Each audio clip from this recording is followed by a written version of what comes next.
This is Aminta, and you are listening to the Community Partners for Healthy Streams podcast.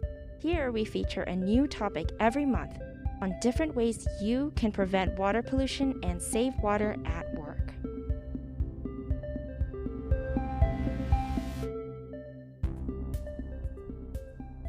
In our last episode, we talked about dry detention ponds, a type of stormwater infrastructure. That got me thinking. The term dry detention pond can often be confused with retention ponds, and it doesn't really help that they happen to rhyme. Detention, retention. I wanted to learn more about both detention and retention ponds, how they work, and their main differences, so I asked for some help. Here with us today, I'm excited to introduce to you all our guest expert, Paul Slovisky, who is Vice President of Aquascape Environmental. He's been with Aquascape Environmental since 1998. He is a certified erosion, sediment, and stormwater inspector, as well as a certified professional in both erosion and sediment control and stormwater quality. He is also a fireman with Bartow County Fire and Rescue. Thank you so much, Paul, for being on our podcast. Happy to be here today. Awesome. To start this conversation off, I thought it would be helpful for our listeners to learn more about stormwater in general. So for someone who is not as familiar, could you explain in your own words the field of stormwater management?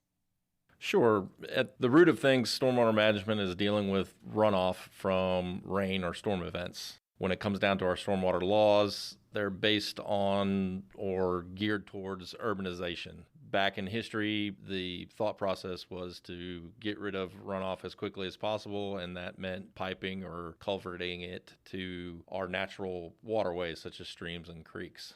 We quickly found out that that was not the best practice, so stormwater management was born. Basically, stormwater management, in an easy definition, would be we're trying to mitigate or mimic the runoff characteristics of when the land was forested versus now we're dealing with impervious surfaces of roofs and driveways and roadways. Many of our listeners, and I would say most of our county residents, use the words detention and retention ponds interchangeably. What's the difference between detention and retention ponds? Sure, it is common practice. They are used interchangeably, but they actually are distinctly different. I like to tell people to remember the D. D for detention pond means it should be dry within 24 to 48 hours after a rain event. A retention pond will retain water at all times. Your dry detention ponds, a lot of times they can look very similar to a retention pond, and if not maintained properly, can be holding water when they're not really intended to. Right, so you might think that it's a retention pond, but it's actually a dry detention pond that is not being maintained. And on the design plans for a community or a piece of property, that will be outlined very specifically on which practice it's supposed to be. When it comes to maintaining a detention and a retention pond, what are some of the best management practices for taking care of both of them? Are they similar practices or are they different?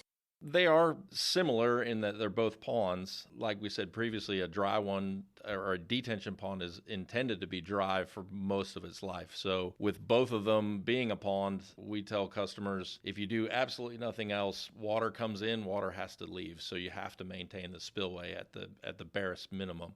Most of your spillways, there's a multitude of ways that water leave the pond, and that's what I'm referring to when I say a spillway or an outlet control structure. A lot of times they're varying sizes of orifices on those structures, and they collect debris and trash, and if water can't get out, then we have big problems. That outlet control structure has actually been engineered. There's a lot of math and stuff that goes into it that controls the rates at which that goes off. There's no one type, unfortunately. There are a multitude of different types of outlet control structures. So two similar retention ponds could have completely different outlet control structures and still be functioning properly.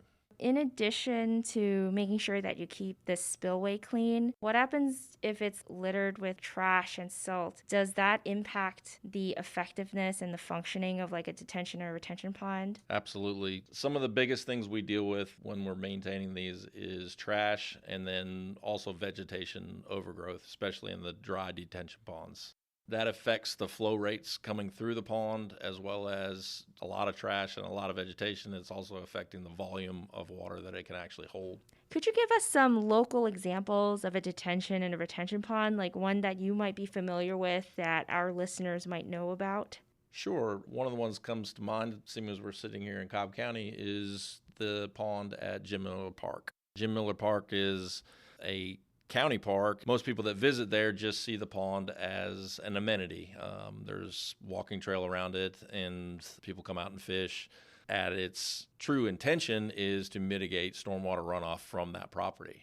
It has a defined outlet control structure, which is maintained and releases stormwater runoff at a given rate after each storm event. One of the easier examples for people to recognize is most of your city or county school properties will all have some type of stormwater management. What are some common services that specialists and professionals working at Aquascape and similar companies can assist with regards to detention and retention ponds?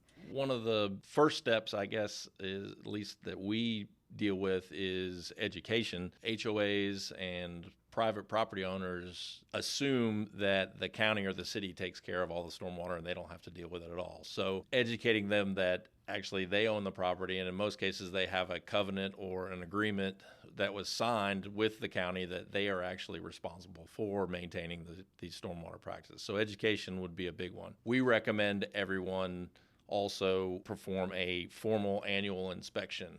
That's actually written into the Georgia Stormwater Manual that's a requirement. That's the best way for them to figure out if their pond or stormwater feature is functioning properly and as intended.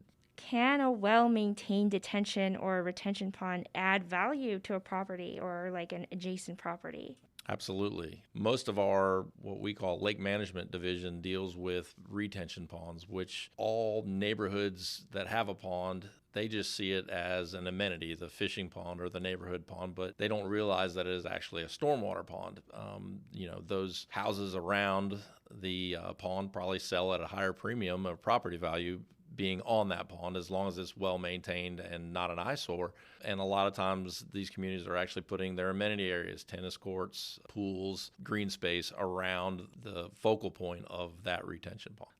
When it comes to dry detention ponds, a little more care comes into it to remain compliant, but we see a lot of them where they'll have walking trails that will go in and around the dry detention ponds. And for our listeners, where can they go to find out more about Aquascape Environmental?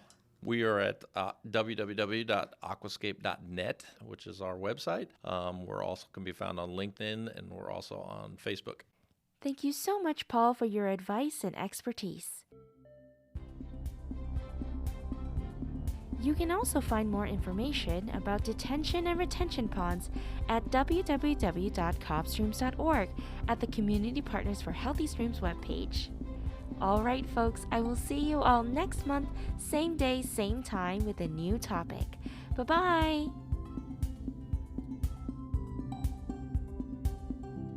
The intro and outro music titled Easy Living is by Agnes Valmagia under the Creative Commons 4 license. To visit online, go to filmmusic.io/song/6832-easy-living. And for the license, go to creativecommons.org/licenses/by/4.0.